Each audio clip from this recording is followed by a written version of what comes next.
Un trittico importante, il mio primo trittico, ma un trittico importante perché sono emersi dei dati importanti del 2025,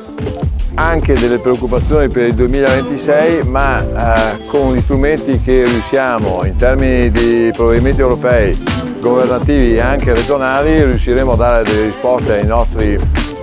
titolari di azienda, ai nostri produttori, soprattutto proteggere il mercato, un mercato che è condizionato ancora dai dazi e dalle turbulenze mondiali, ma che ha nei nostri produttori e nel sistema produttivo dei consorzi una grande forza, una grande energia, una grande produttività e anche una grande capacità di difendere il mercato.